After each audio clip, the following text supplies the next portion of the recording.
Қазақстан жапон тилиндеги туристтик гидке кирди. Globetrotter Central Asia 2025-26 жол көрсөткүчтүн бүтүндөй бир бөлүгү Казакстанга арналды. Жаңы коллекция өлкөнүн экономикасынан жана маданиятынан баштап жапон аудиториясынын кызыгуусун арттырган гастрономиялык салттарга чейинки негизги аспектилерди камтыйт. Басылмада өлкөнүн улуттук символдоруна жана валютасына, казак элинин каада салттарына өзгөчө көңүл бурулган. Жапон басмасы Казакстандын Алматы, Тараз, Шымкент, Түркистан, Астана жана Актау шаарларын камтыды. Анда туристтерге өлкөнүн жаратылыш пейзаждары жана негизги кооз жерлери жөнүндө бардык керектүү маалыматтар сунушталган. Алардын арасында Чарың капчыгайы, Кайыңды көлү, Алтын Емел улуттук паркы, Боз Жыр капчыгайы, Карын Жарык ойдуңу, Тамгалы археологиялык ландшафтынын петроглифтери жана башкалар бар. Авторлор жапондордун Казакстанга сапарын уюштуруу үчүн бардык керектүү объектилердин кыймыл багыттарын жана байланыш маалыматтарын көрсөтүшкөн.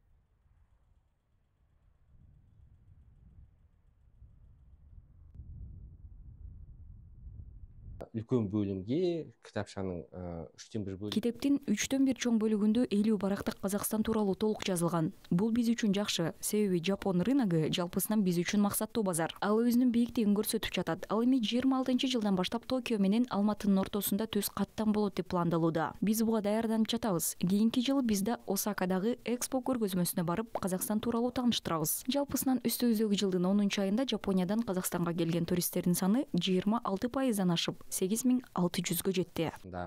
Быйыл 10 айдын өзүндө Жапониядан Казакстанга келген туристтердин саны 26%га асып 8600-га жеткен.